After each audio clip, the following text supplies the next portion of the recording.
Good afternoon. Would you like to introduce yourself for the audience? Sure. Hi, my name is Brian Cannon. I work in democracy reform. Thank you. And so what do you do for a living?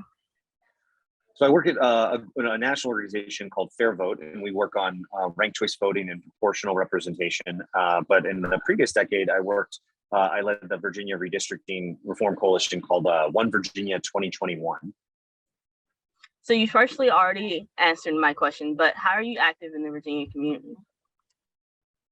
I've been engaged since I was in college in kind of Virginia politics and advocating for young voters, students in higher ed, back when I was one of those people, and worked a little bit in politics, but really got engaged in the democracy reform space in Virginia in 2015 when I became the executive director of One Virginia 2021. Thank you. So today we'll be talking a little bit about voting rights and voting redistricting. Could you speak a little to your work concerning that? Sure. So when I was in law school at William & Mary, my spring break of my third year, my professor asked if I'd be willing to compete in this competition that was new. It was 2011. Redistricting was going on in Virginia and all across the country. And there was a nonprofit foundation that had given a grant to let college and law students or grad students engage in the redistricting process. They basically gave us the software the big boys used to gerrymander and asked if we could do it better. And we did. I mean, low bar, but we did. And our map ended up winning on the congressional competition for a couple of things we did in Northern Virginia, but also because we showed that there should be another minority opportunity district in the Richmond-Petersburg area. Virginia only had for 30 years, only had, or 20 years at the time, had one Black congressional district, and we showed that there should likely be two or opportunity districts. And so we won for that. So that was like 2011 getting involved, and then I was the coalition picked up, and I was asked to join as the executive director in 2015. It was a really cool opportunity and an interesting ride to get fair redistricting to Virginia. Thank you. So can you speak a little bit more to what redistricting looks like? Sure. Well, redistricting is a process that once a decade, based on results from the U.S. Census, that all the states go through, and it involves the state house, state senate, and the congressional districts. And traditionally, the way it's done is that whichever party's in power gerrymanders it. That's kind of the pejorative form of redistricting. They gerrymander it to benefit them. So they're drawing their primary opponents out of the district. They're drawing in, their big donors or whomever. They're just trying to make it sure that they get reelected, or that it's an opportunity for their party to take control or keep control as they go. So that's the kind of baseline that happens. So this is a process predominantly controlled by the states, and what we've seen in the last 20 or 30 years is a movement to change the way we redistrict. Instead of some like political spoils where the victor gets whatever they want and they get to draw these kind of crazy shaped lines that look like Rorschach tests, to a space where there's independent or bipartisan commissions with citizens, with oversight, with transparency, all the things you want in a government process, kind of taking it out of the smoky back room. And we've seen that succeed in Arizona and California. And then there was a budding movement last decade where Colorado, Michigan, Ohio, Utah, and Missouri all passed reform legislation. And then Virginia got through kind of under the wire right before the process started. We got our amendment through Virginia. Perfect. So going back to our topic of the Constitution, how does redistricting fit into that? Sure. So it was prescribed in the state constitution that's how we do it. And I've talked to Professor DeCoward a lot about this, and he was, as you know, the kind of executive director of the committee that redrafted our state constitution in the late 60s, early 70s. And it was really interesting to hear what they said, because in that draft, in that constitution, and its original, it's like the fifth constitution we've had or something, but in that form, it came out and specifically for redistricting and for voting districts, it said districts shall be compact, contiguous, and approximately of equal population. Right? Equal population was a recent ruling from the Supreme Court: one person, one vote. Contiguous means simply that you can't have it. If there's a body of water or something, you can have like a little blob here and a little blob here. They actually have to be connected. But compact was the thing that Professor Howard thought was really going to curb the worst of gerrymandering. Because if you look at really bad gerrymanders, like the ones, if you're taking an intro poli-sci course and they mention gerrymandering, they'll show you some snake-like district that goes everywhere, right? It's not compact, right? Compact would be a circle, and those kind of things are so far from that. So Professor Howard thought compactness would be a real hook to get better districts. And I thought so too. We actually filed in 2015, and it took a while to get litigated, but we filed a state's legal challenge to the districts drawn in 2011. It's not compact. I mean, if you look down them, they're pretty crazy. But we picked Republican districts, we picked Democratic districts drawn by either party, and sent it up to the state Supreme Court and said, there's no way these are compact. They have to be compact per the state constitution. And the state Supreme Court basically said, we disagree. Compactness is whatever the legislature says it is. So the Supreme Court really punted on that, which kind of undercut, nobody attested it, but it really kind of undercut Professor Howard, and I think the drafters of this iteration of our Constitution undercut their theory of the case on how you could have better districts. So we're like, all right, well, if that's the case, then we really got to get in, some sort of commission to draw these things in a better way. So what would a commission look like in this case? So the commission we have in Virginia now is a hybrid commission. So it takes some lessons from like California and Michigan's commission, but it doesn't incorporate all of them. I wish it would go further, but Virginia had to go through the legislative process. Those other states got to go with a citizens initiative around their state legislature, so they didn't have to worry about that. And in Virginia, our constitutional amendment process is it has to pass the legislature twice with an election in between. And then it goes to the voters that November. So we passed a constitutional amendment resolution in 2019 through a Republican-controlled General Assembly. Then there was an election. The Democrats took back control. We passed it again under Democratic control in 2020, and then it went on the ballot in November of 2020, and the voters approved it 2-1. So that's the kind of process we had to go through. The commission structure is a bipartisan commission, so it's half Democrats, half Republican. Half of the Democrats are state legislators. There's 2 senators and 2 delegates. Half of the Republicans, same thing, 2 delegates, 2 senators. And then the other 4 members of Republicans and Democrats are citizens. And the key here is that you can't just slam something through with a simple majority. You actually need to get 6 of the 8 citizens and 6 of the 8 legislators to agree on a map. And if you don't agree on a map, they can't do it or the time runs out or whatever, then it goes to the state Supreme Court to draw districts. So that's the kind of process we have. If I were able to make another amendment, I could wave a wand and do it. It's going to take a lot of political work, but wave a wand and do it. I get rid of the legislators from the commission. They don't need to be on the commission. Let citizens do it like they do in Michigan and Arizona and California and elsewhere. So what do you think the benefit is of getting rid of the legislators in this process? They're the most interested people on there, or conflicted people on the planet to draw these districts. The reason they're there is because when we were amending the Constitution, we were proposing that resolution that had to get through the legislature twice. The Virginia legislature didn't think they were that conflicted. They actually thought, I heard this from Republicans and Democrats alike, that I know my district really well. I knock all the doors. I'm familiar with the community orgs association, everything like that. I know my district really well. I should be in there helping them draw districts, which in theory sounds fine, except if you look at our history of how that's unfolded every time, whether it was Democrat controlled, Republican control, split control, whatever, you see just giant incumbent protection kind of schemes out there where they're drawing it for themselves. And so this process kind of put an end to that. And that's we're in a much better place in Virginia for it. Thank you. So you kind of already answered this, but one of our major questions that we've been asking interviewees is that if they had the opportunity, what would be a constitutional amendment that they'd like to see?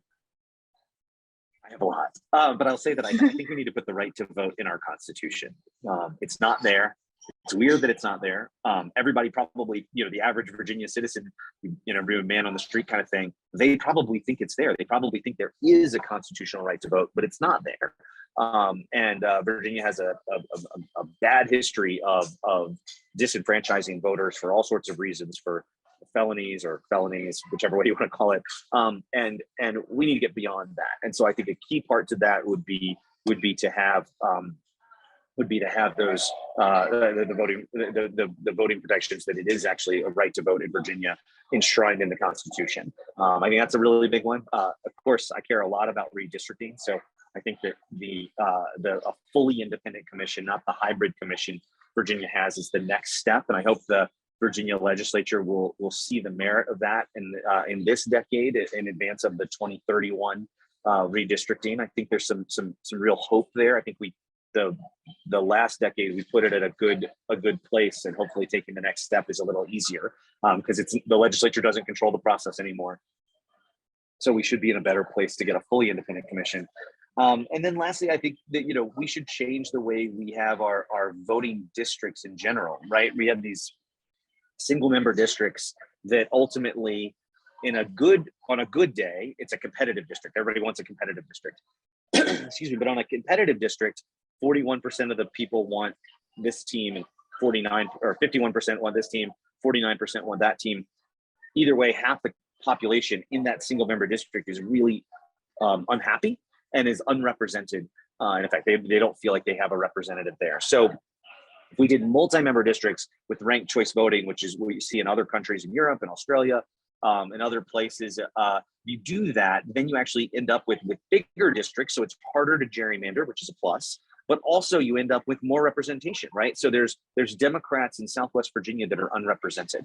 There's Republicans in Richmond and Arlington that are unrepresented. And it would net out the same. I mean, it would reflect the population and the political dynamics of Virginia, but it would also lead to a much more representative House of Delegates and state Senate, which would be a positive for everybody. So multi-member districts with single transferable vote, ranked choice voting. It's kind of a wonky way to say it, but you get multiple. You have bigger districts. You'd be represented by multiple people, and you're more likely to have a more minority group have a chance to actually have a representative in the system. Thank you. Could you explain ranked choice voting in more detail? Oh, sure. So we're using it now in Virginia in a couple ways. Localities are looking to adopt it. Richmond, Fredericksburg, Arlington, some others are out there. The Republicans have used it in their nomination process in the last couple of years to a lot of success. Basically, for voters, it's very simple. You walk in and you have a couple of candidates to choose from, and you rank somebody first, somebody second, somebody third, right? Very easy, intuitive, fifth grader could do it kind of thing. And voters really like it when they use it. It's a little different, so they're unsure on the front end, but once they go in, they're like, oh, that was simple. I do that all the time in life, where I prioritize what I want. And if we're going out to dinner and we're going to order a pizza together, I might want anchovies and you might not, but I'll go to my second choice, which would be pepperoni and olives or something like that, and maybe that's something you could live with. So you figure that out. For how it actually runs in a system is if you vote, your first choice comes in last if they're eliminated, right? So say you voted for a third party candidate, either progressive or libertarian or somebody on the far right or something like that. If you voted for that person, then your vote for that person's eliminated in a runoff voting kind of thing, and they redistribute that vote to your second choice. So what in effect you have, like I think about the 1992 election where it was Ross Perot, Bill Clinton, and George H.W. Bush. Ross Perot got 20% of the votes nationwide, but he got 0 electoral college votes. So in effect, if you voted for a third party candidate like Ross Perot or Ralph Nader in 2000, you wasted your vote, right? Didn't matter. And by wasting your vote, you likely elected the candidate you wanted the least, because it helps the other guy. You would have been a vote for, either Clinton or Bush or whatever. So ranked choice voting is a way to eliminate that spoiler effect. It gives you your second choice if your first choice is not viable, and you run that process until somebody gets a majority, which I think is a really important concept of majority rule here, is that we actually want candidates with a majority. We've had a lot of elections in Virginia, in primaries and in general elections and all around the country, where candidates are winning in what's called a plurality system, where they just get a simple majority.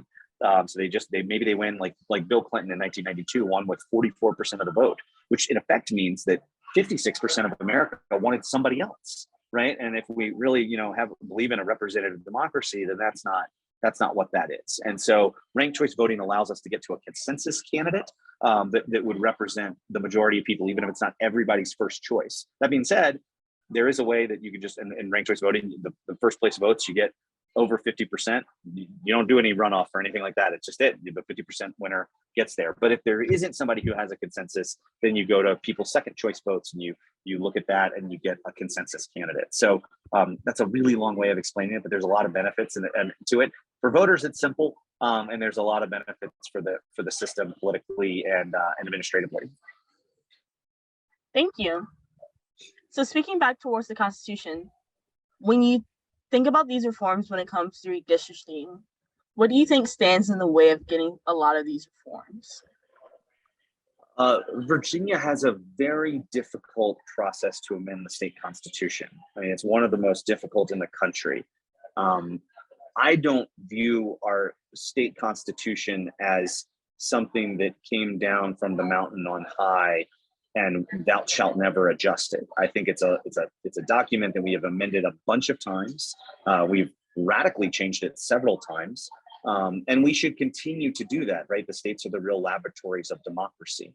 So we should continue to amend our state constitution and not hold it as some sacred text that is etched in stone, but something that's written in pencil, and we honor what's there on the paper. But if we need to change it, we change it. But the process in Virginia is a real pain to do, because you got to pass it through a legislature twice with an election in between.